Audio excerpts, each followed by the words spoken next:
Broad Street Review podcast is an extension of Broad Street Review, Philly's home for arts, culture, and conversation, an online arts and culture journal covering the greater Philadelphia area.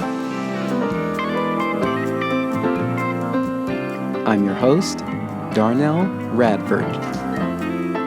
Today on the podcast, co-producer Carlos Armesto and actor Carmen Borlas talk about the immersive experience coming to Bristol Riverside Theater, Odd Man Out, a play that takes place in complete darkness. Here is my interview with Carlos Armesto and Carmen Borlas. And welcome to the podcast. I'm your host, Darnell Radford, and today I'm in the virtual studio, and I am here in Philadelphia, but we are beaming through technology all the way to Bristol Riverside Theater to talk about the upcoming production, Odd Man Out. And I'm here with creators, collaborators who will introduce themselves. So here we go. Me first? Okay. Of course. Okay. I'm Carlos Armesto. I am the co-director of Odd Man Out and the co-executive artistic director of Pitch Black Immersive Experiences, which is the producer of this event. We're presenting it at Bristol Riverside Theater with their lovely blessing and invitation. We create theater in complete darkness. That's what the company does. And it's a new form that we're bringing to the United States after a big collaboration with a company from Argentina called Teatro Ciego, which literally means blind theater, but it's really theater in complete darkness. They've been doing this for the past 15 years as an organized company, creating stories, sensorial experiences that take people through these incredible voyages, these cinematic voyages in your mind that are about smell, taste, sound, and touch, but you don't see anything over the period of time. So that's the exciting thing about the tradition that they've been doing, and we're bringing it to the United States in a very formal first time, and we're very stoked about that. Yeah. My name is Carmen Borla, and I'm simply one of the actresses. That wouldn't be so simple. I'm blessed to be part of the project and of this unique experience. Yep. Oh, great. So welcome. Welcome to Broad Street Review podcast. Thank you for having us. Thank you. So talk about how this how did this piece catch the eye of Bristol Riverside Theater? Oh, wow. Okay, so this is what happened. So we presented a small, like a 30-minute version of the piece at the Argentine consulate in New York. And Amy Kesar came with Ken from Bristol Riverside Theater, and or they experienced it. And they came up to me after we presented, and they said, can we do something with you guys? Maybe we can like make it a tour stop. This is in 2020, February 2020. And everybody was very excited. There was a lot of momentum coming out of that workshop. And then we all know what happened. Yay. So we put a huge pause on that. But as time went on, we were able to talk again with Amy, see if she was interested in developing the piece with us. And after several different iterations, which I can talk about at length, and Carmen has been involved since the beginning on all of those, we finally got to do this live because we wanted to create sort of an out-of-town tryout, if you want to call it. This is going to be our developmental production that we test everything out and put together for the first time. And it's very exciting what we've created. And then that's... And Amy and Ken were able to be wonderful guides in bringing us here and hosting us and allowing us to work out the play in its crazy form that we have. So that's how they got interested. They came to this workshop many years ago, and then when everything started opening up, they're like, "Let's start it up again," and then here we are. That's great. That pesky intermission stood in the way Right? of so many things. we thought it was going to be temporary. It ended up being longer than anyone anticipated, and Mhm. and there's an interesting backlog of dynamic work that is just dying to reach stages, which I guess it's in a way it's an embarrassment of riches.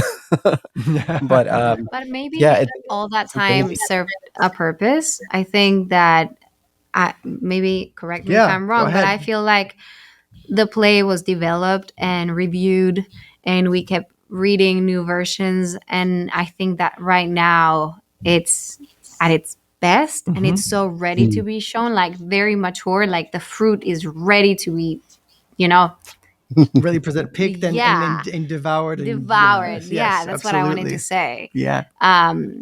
So I don't I can't see it as a waste of time. I see it as like a beautiful road to where we're at. Yeah, yeah. I mean, what was wonderful about the experience is that in the development of the story itself, it went through different iterations, and we also we wanted to still connect with an audience. So when everything sort of stopped, we developed the play as an at-home experience, so that people could actually purchase an in-flight box that comes in with all the sensorial experiences, and a ticket, like a boarding pass, that you actually have a QR code that you actually listen to, and then you have a blindfold up and you set up your table with all of the sensorial elements. It's a much reduced version of what the actual play is, Mm. but we did that.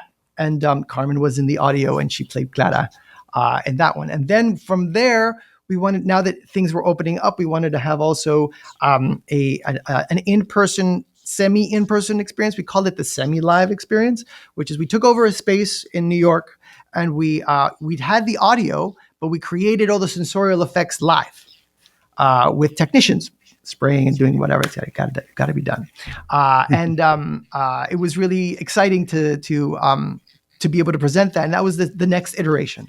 And then with this is the completely fully live, in-person, tangible experience that you'll have. So it was that hiatus allowed us to really hone in and develop the piece Mm. to what it is now. Wow. I feel like immersive theater is having a moment. Mm. I was thinking about, I guess it was maybe a couple of seasons ago.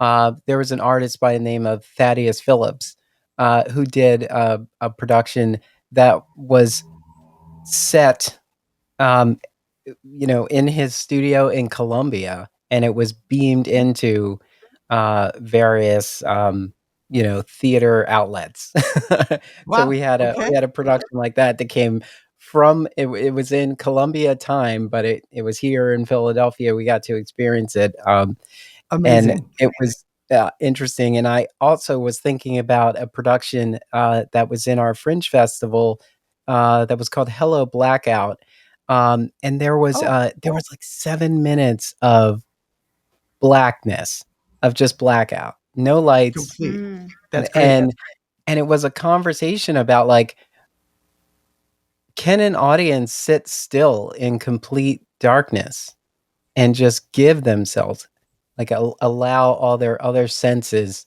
to just hone in on an experience.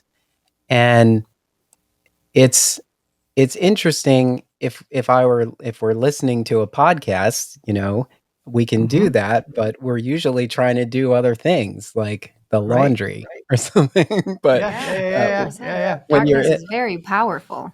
Yeah. yes, In and this when you're case, in a in this, space yeah. like that with other Right. people, you have to uh, sit there and focus and be present. God. What has that experience been like for audience goers? So I had the pleasure to go experience a play by Teatro Ciego I'm from Argentina, so in Argentina, and it. I mean, there are no words to describe. There are so many things that you feel, and your brain is working so fast to catch everything, because when you deprive a person of their main sense, Hmm. like the way that we experience life is so visual, that when you start experiencing the world in a different way, what happened to me, I'm going to talk personally, I realized how many things I was missing out on. Like all Mm. the smells, how many people that I love I haven't really recognized in with my other senses. And my need to be like, no, I need to pay more attention. We're just flying through life, and just because we can see and define everything really fast, it's just, yeah, we miss out. And what's beautiful about the play is that you get to create so much through the senses that you don't work around that much with, you know.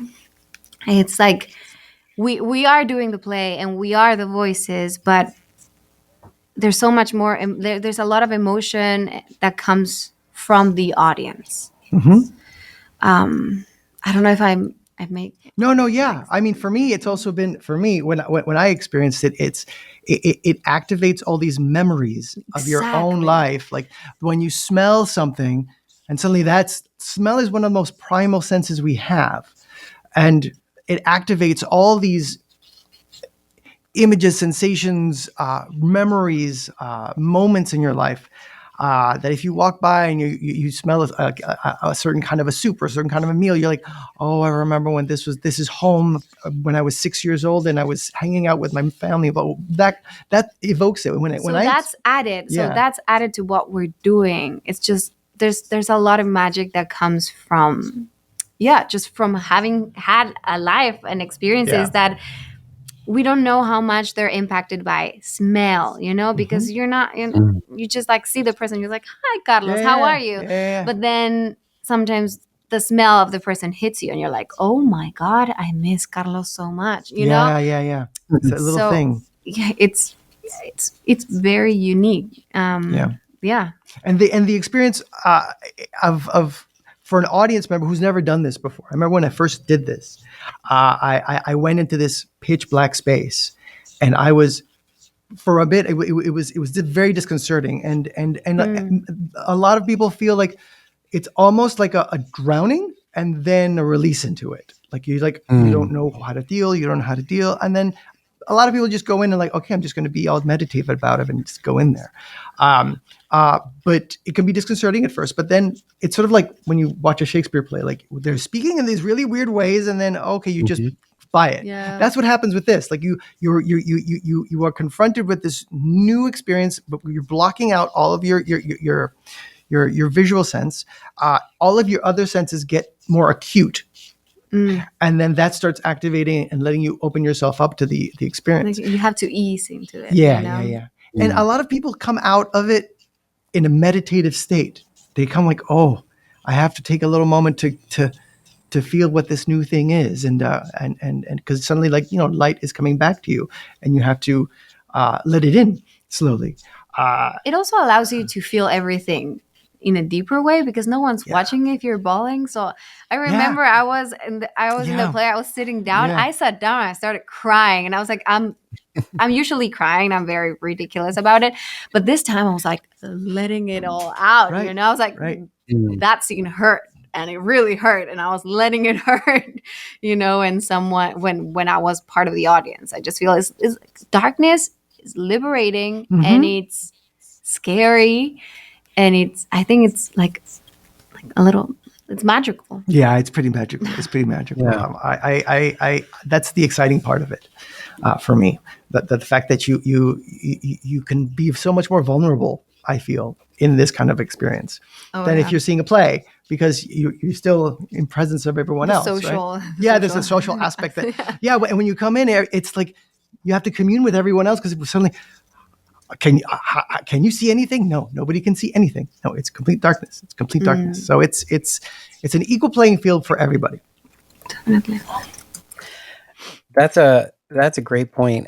You said you can be vulnerable, and Mhm, and I was just thinking, yeah, you are vulnerable without your major sense, and mhm. you don't really think about that, um, because if you are fortunate to have sight, and you don't think about what it's like to not have it, Right. and I just know for me, there are many times in a theater that I will sit with my eyes closed.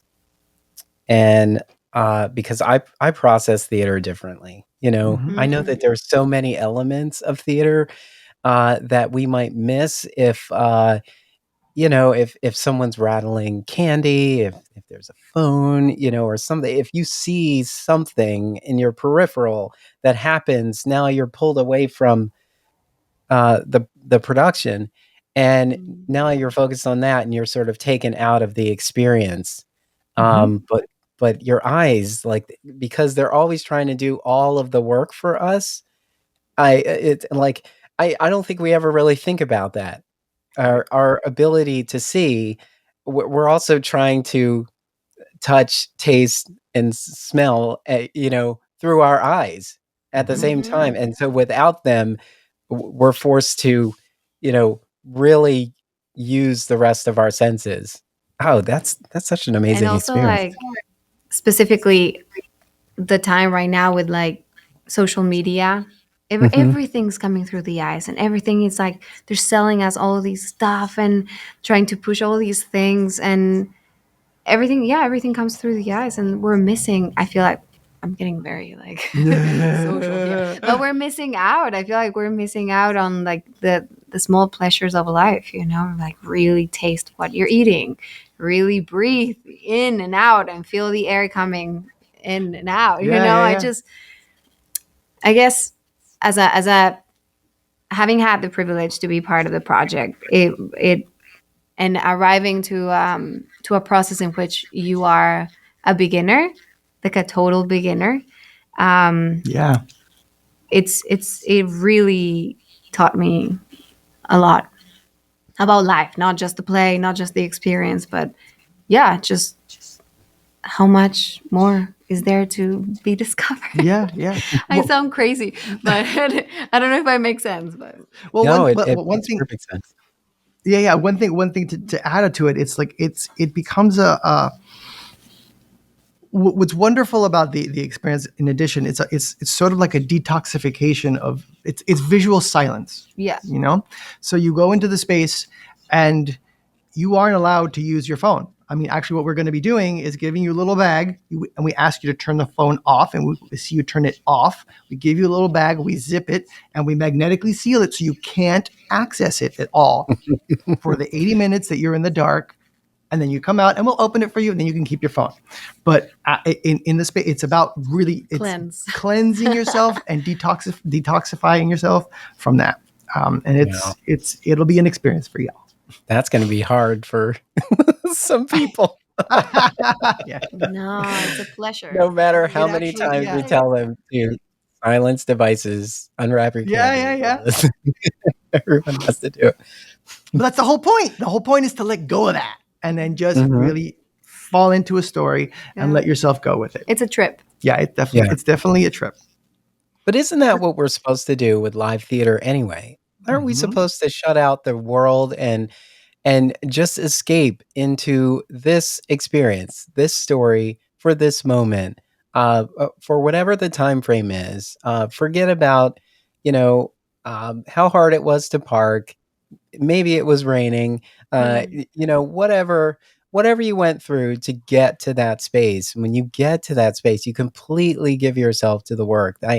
I feel like this, if we walked into every piece of theater with that mindset, we would just be we would just have an abundance of love and joy for the art form itself, Hmm. because we're able to just shut everything out, and for this moment, go on this ride, go on this journey.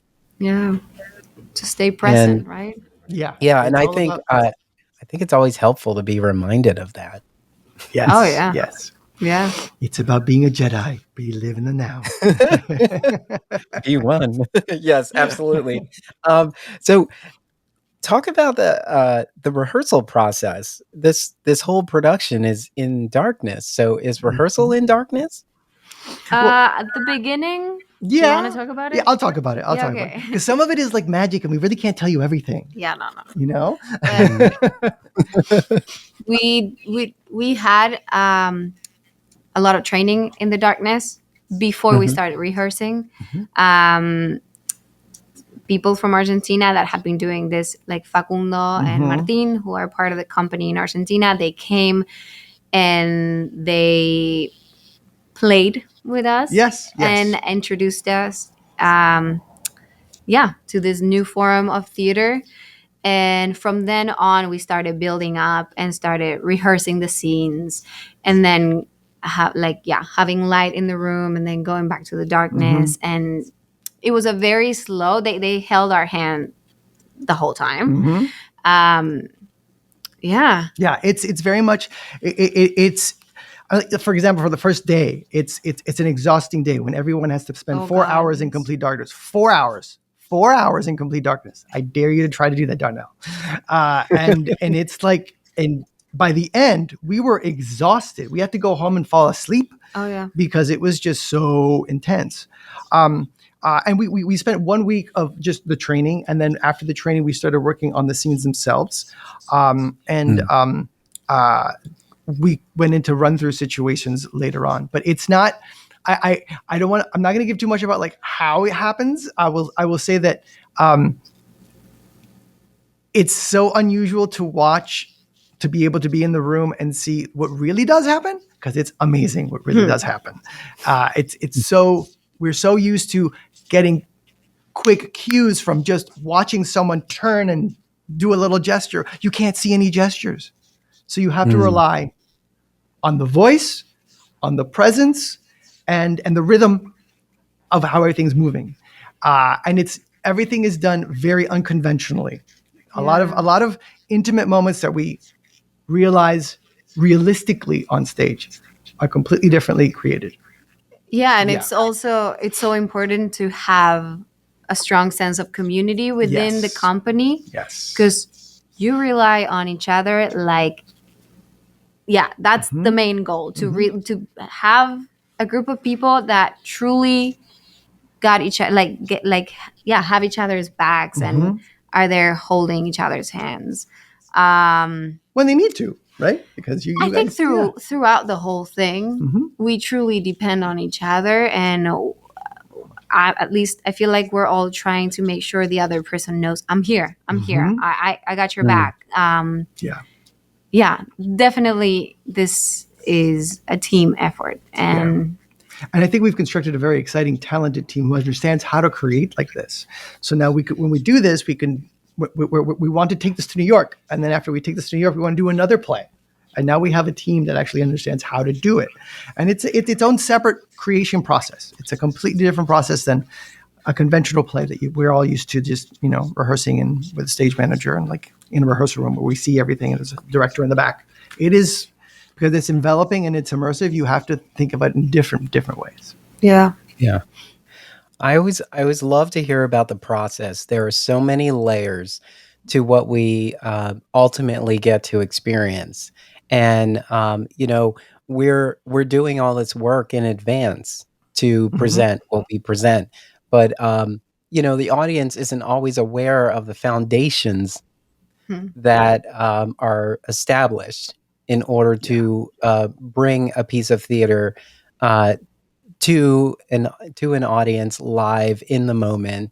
Right. And so hearing those things, it's always like a wonderful reminder of the work that we all do and why it's so important and why it Yeah. Yeah. matters. Yeah. Yeah. um, Yeah. Totally. we're talking today. Today is Giving Tuesday, so as we're talking, we think about the value of arts organizations and the work that they go through to bring such wonderful conversations to the stage to enrich our lives. And I just wanted to make that point. Yeah, Oh it's great. yeah. No, it's Yeah. it's it's that kind of thing. I mean, and this, and the work we're all trying to do is just bring everybody together to have an experience that like might, they can take something from, for all of these Mhm. events. So, Yeah. and Yeah. that's, Theater is so important. yeah, Art, it's so yeah, important. yeah. Yeah. So, what has it?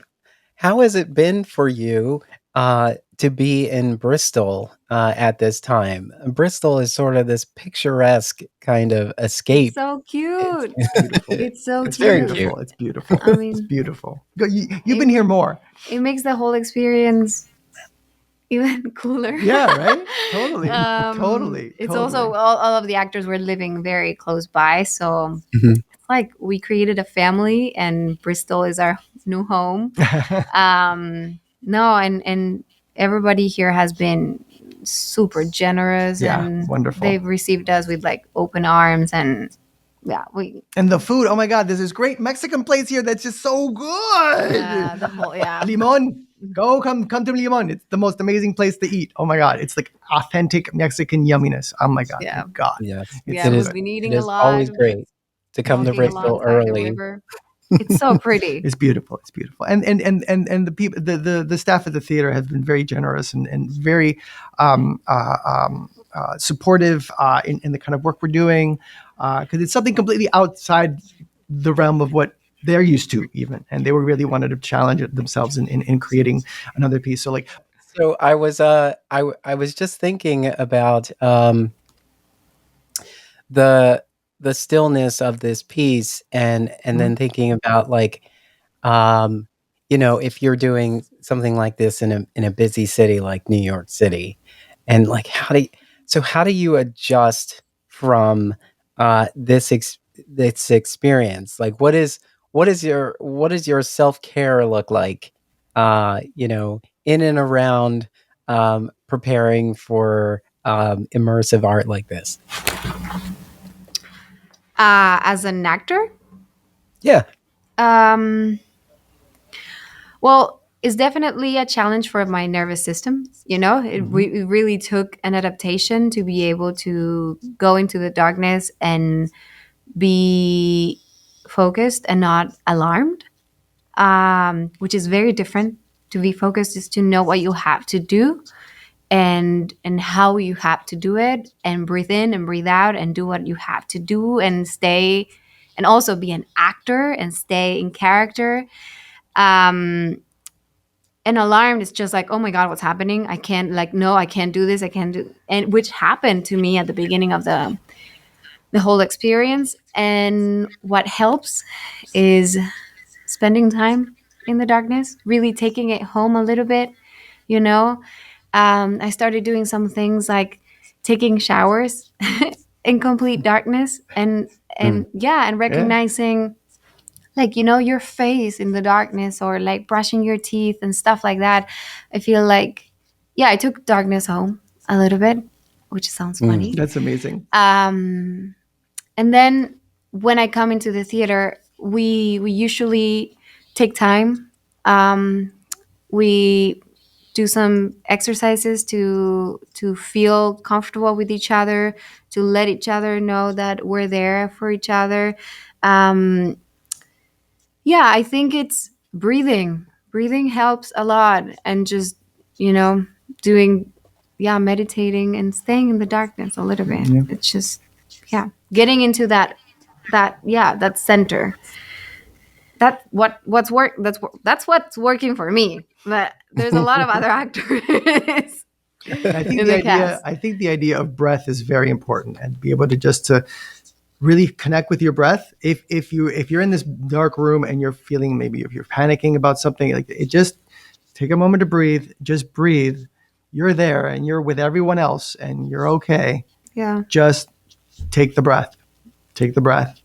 Yeah. That's the wonderful thing about it. That attunes me into whenever I'm in it. it's very tiring, so Yeah. also sleeping well, like making sure that I'm sleeping well before the shows. Yeah. That's a must, always. I think it's so interesting how um, we're never just doing one thing in life. We're always trying to multi and triple task. I was just thinking, as you said, you were taking showers in the dark, and I was thinking, like, now you just hear the water falling, and that is creating sort of a noise that is consistent, and you're not thinking about anything else but just being there. Hopefully it's warm, comfortable. Yeah, hopefully, yeah. Um, but then I was thinking about how, sometimes I'm trying to get too many things done at the same time. Like Oh I yeah. take a shower and I've got the news on of podcast news I'm listening to or something, Hmm. and it's like I don't need that. I could just No. really give myself to this moment, and just be cleansed and just relax. Let this be a moment where whatever else I have to face in the day, we'll get to that. But right now, this is this is a moment just for me. Yeah, there's a lot of Yeah. power in choosing where you're putting your attention into.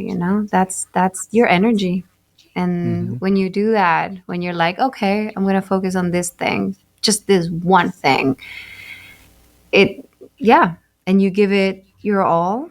And No, it's liberating. oh It's yeah, liberating. You it's don't have to worry about the liberating. other things that happen. It's just this. Yeah, and I think that's why the play and the whole project is so exciting. It's just because I'm really present, and when my mind is going somewhere else, it's like, no, there's no space for that. Like it's Mhm. specifically in this play. Hmm. There's no space for me to think about. Oh, do I have to do laundry? Like, which happens to me. Like when you're doing a show and you're doing it for like months and months and months. There are like gaps in the play where you're like, backstage and you're like, wow, what do I have to do after? Like, Yeah. it's not that, yeah, you're trying to stay present, but because your body, like, it's so in your body that your brain can do that, can leave for a second. You're like, oh, no, no, no, I have to run on stage right now.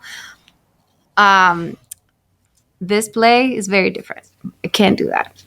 I can't let go of the person that's doing the scene right now. I Hmm. can't. I have to be with them. Hmm. Hmm. Mm, Yeah. Or else the energy's gone. Yeah. It's just, yeah. Yeah. yeah. Again, talking about the process, all the exercises that you went through at the very beginning of our conversation, you need all of that. You need all of those things in place so that you can be present Hmm. Oh, with this yeah. character, with, Yeah. with the character, with the moment, so that you can do the best work there. So we've done a lot of talk about the experience Hmm. of this production, but there's a story here too. Hmm. Yep. So tell us about the story, Sure. The or the as much play as you is can. sure, sure, sure. Oh, I can tell you about the story. It's basic. It's the story is about Alberto, an old blind musician who is flying from JFK to Buenos Aires, and he gets on the plane and he starts sitting down and talking to his seatmates about his life. And as he starts telling these stories, those moments come alive and we Mm, experience them as he experiences them. Yeah. So through all of the senses that he has, except for sight, which is, and we don't that and that's what justified this event for me. The idea that we had to create a piece that was about that. Like, why is this in the dark? Hmm. Why is this? Why does Teatro Ciego do things in the dark? Because a lot of the plays don't have anything to do with blind people in mhm, Argentina. And I was like, Martin, who is the artistic director, they're like, we should create something that justifies this in a very clear context. And he's like, I got it. We work with a lot of blind people in our company, so why don't we just create a story around them? Okay, boom. So we developed a play about this. So it's Alberto flying down. We experience his life story, and it's a love story. It's a love story between him and Clara, Love story with music. and music, and he mm. becomes a very famous Musician. musician, and how that comes about, and we get a sense of the history of Yeah, Argentina. it's at a very specific time in history in Argentina. Mhm. That's brought into the play, Mhm. defines their story as well. Right, it's exactly what creates the tension in their love story. So it is a beautiful romantic story that has a very. I love the ending, and I'm not going to tell about it. But it is definitely a story of love, a story Friendship. of friendship, of struggle, of there's prejudice, the whole gamut of a life experience, of trying to make a mark and really doing what you believe in. Mm. So that's the story. Just making notes here. um, uh, hmm, what was I gonna say about that? Um, oh, Uh, is there anything about Argentina that we need to know? I'll let the I Argentine mean, say. I'm from Argentina. Yes. I don't think you need to know anything specifically because the play provides everything you need to know so you don't miss out. Mm-hmm. Um, just that it's an amazing country. Yeah, I'm. That, Go yeah, ahead. I I mean, don't know. the one thing you will probably come out of this thinking, "Oh, this period in history. This is an intense period of history. What is this period about?" And you might want to find out more about that. Yeah, Um, but I don't think you need to know it no, before. no. As an Argentinian, there's no way you can avoid knowing what we're talking about because Mm-hmm. we're from Yeah, there. yeah. Um, but no, I No. think it's well written. It's very well written. So you'll get Yay! everything you need to Yeah. know. I mean, it is an immigrant story to the United States, so Yeah. we'll have clear context as to what the struggles are here, and they're very different from what the struggles were in Argentina. So it's a big it's interesting to see the differences, but there's a lot of commonality that we explore in both, and it's about the worlds clashing. Great. So there are some dates where the performance is in Spanish. Correct. Is it completely in Spanish? Completely in Spanish. And so why are there specific dates? And since we're already giving ourselves to this moment. Well, because the text is in Spanish. And so it's like two different plays. Yeah, It's the yeah, same yeah. play, but it's two different texts. It's not a literal translation of it. So we're doing shows in Spanish and shows in English. If you speak English, please come to the English show. Yeah. If you speak Spanish, come to the Spanish. Yeah, if you want to learn about the Spanish too. I think there's like a huge Latin community here. Yeah. And I thought it was important to tell the story in its native form. Yeah. In its native form. I mean, for us, it's all about inclusion. You know, I mean, we want to make this play accessible to as many people as possible. What's exciting about it is that this is a play that blind people can experience in its completeness without having to go somewhere and have someone telling them, okay, this is what people are experiencing on stage. You know, it's very much you are going into this space and you can experience it on an equal playing field. So for us, it was all about language and cultural inclusivity, disability inclusivity, getting a sense of that this is a story that's a very universal story in many ways about struggle to create your own life, but at the same time, but told in different contexts. So we decided to do Spanish language performances to include the community so that they could hear the piece in its original form. Because it was written by Martin in Spanish, and we translated it and we adapted it slightly to make it more connective to an American audience. Yeah, that's what I meant. Why in English if it was originally in Spanish? I think it. If you have the time, you should experience both. Experience it in English. Absolutely. And experience it in Spanish. Absolutely. See how much you can pick up on, and it's like, oh.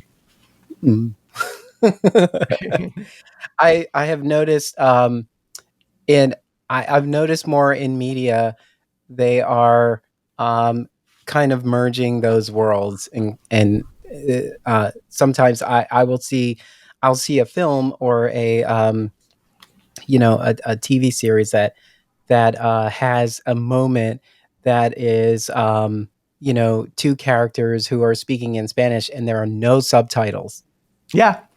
And so you're just using body language and movement and motion and everything to kind of figure out what is going on here. Someone is not happy. Like this is an elevated scene. Or like you have to really, what happened there? I think it leaves this sort of mystery, and it also sort of helps you realize that, wait, actually some of these words are familiar, and I might be able to piece this together, and really make sense of what is going on here. Apparently, they're upset about what happened last night.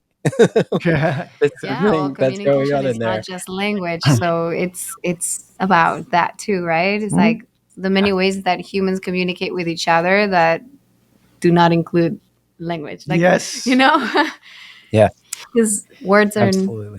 Aren't the only thing. are not enough. Mhm. Well, in this case, you're in the darkness, so now it's going to be No, even it's Yeah, well, more. not yeah. just language. There's Yeah. way more than There's that. touch, there's There's smell, a there's lot of other stuff. things. Oh, and there's magic, so There it there'll is. be some magic in there too. Mhm. So as we begin to wrap up, what do you hope an audience will take away from this experience? Mm. I hope that they will see a little bit of themselves in the world of Alberto. I feel like it's about